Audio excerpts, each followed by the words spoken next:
یہ تو حقیقت ہے کہ پاکستان میں رہنے والا ہر شخص موجودہ نظام کی خامیوں کو پہچان چکا ہے اور اس کے اندر کوئی مثبت تبدیلی چاہتا ہے۔ عوام کی اکثریت اس اصولی بات پر بھی متفق ہے، اگر کوئی نظام اس ملک کے لیے ہے تو وہ ہے اسلامی نظام۔ ارے بھائی، یہ نظام قائم کیسے ہوگا؟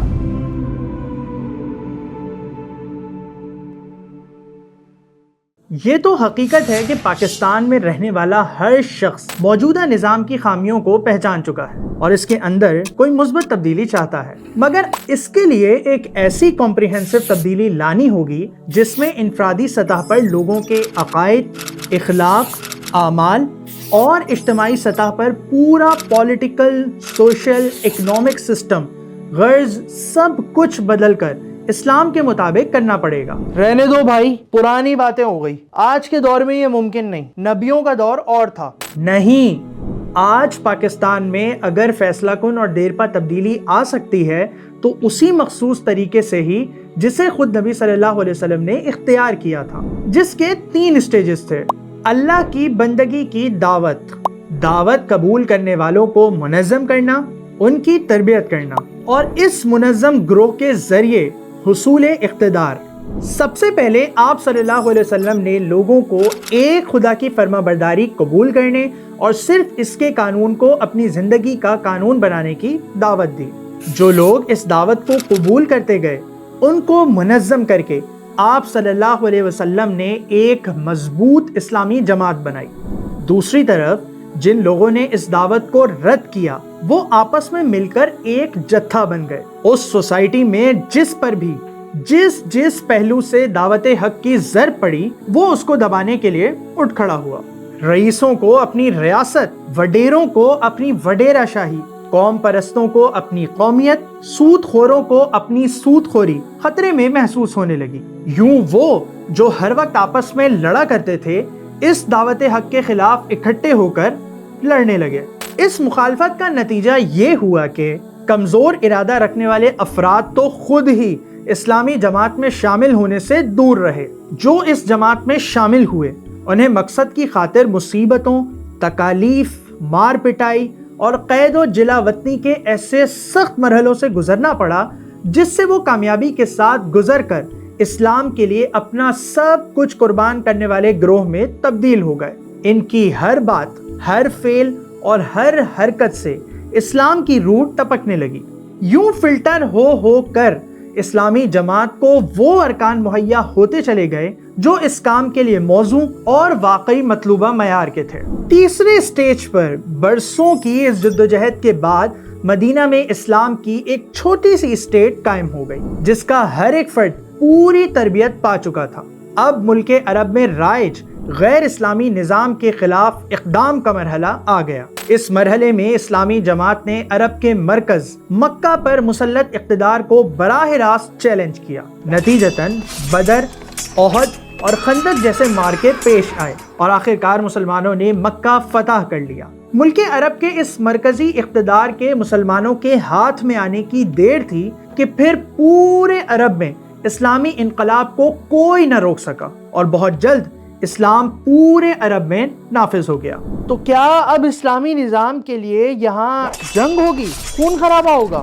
بالکل نہیں۔ دیکھو، ایک چیز ہے تبدیلی کا طریقہ کار جو وقت اور حالات کے لحاظ سے بدل سکتا ہے اور بدلنا چاہیے بھی، اور دوسری چیز ہے اصول۔ اسلامی نظام لانے کے لیے اصول وہی رہیں گے جو اللہ کے نبی کریم صلی اللہ علیہ وسلم نے دیے۔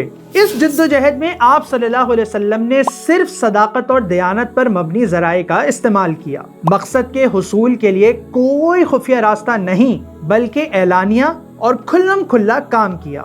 اس پوری ایفرٹ کا کوئی اور مقصد نہیں، صرف اور صرف اسلامی نظام کا قیام تھا۔ اس صبر آزما راستے میں بھی آپ صلی اللہ علیہ وسلم نے غیر ضروری تصادم سے گریز کیا۔ چلو، اصول تو ٹھیک ہے، وہی رہیں گے، لیکن طریقہ کار کیوں تبدیل کرنا پڑے گا؟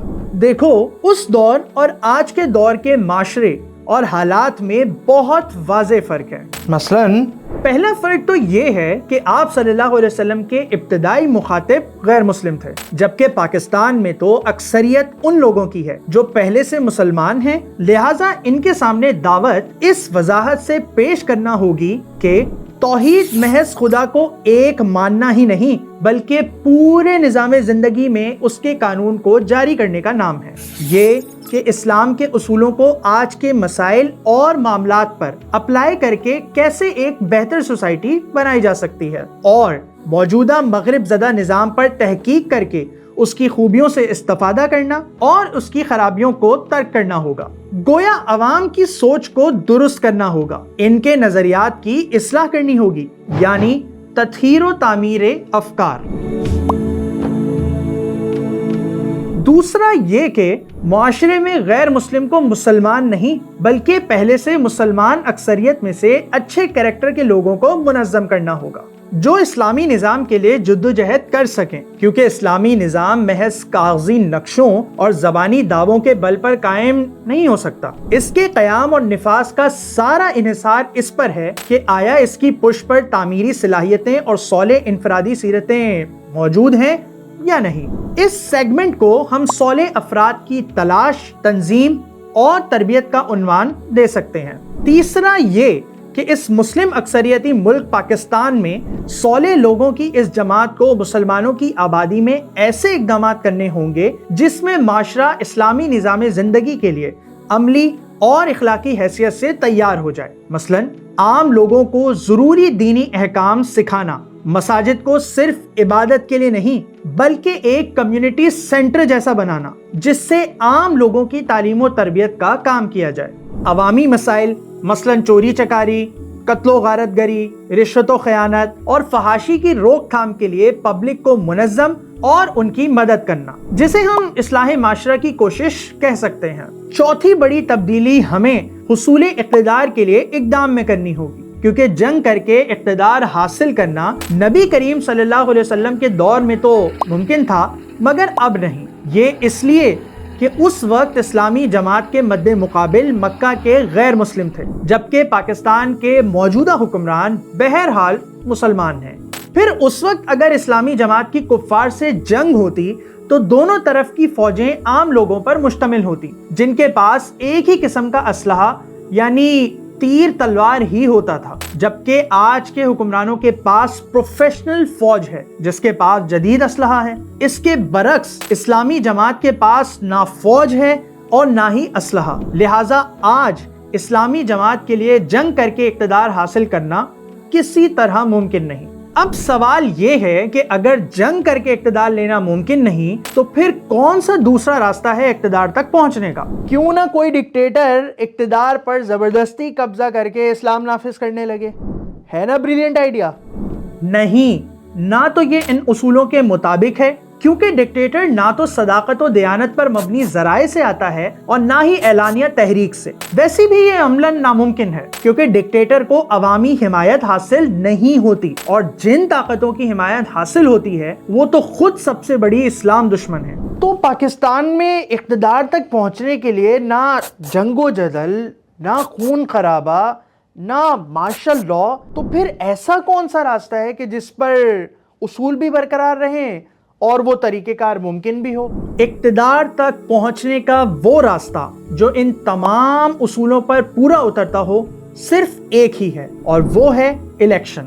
لہٰذا ان 4 پارٹس پر مشتمل یہ وہ طریقہ کار ہے جو پاکستان میں اسلامی نظام قائم کرنے کے لیے کارگر ہو سکتا ہے، اور اسی کو جماعت اسلامی اختیار کیے ہوئے ہے۔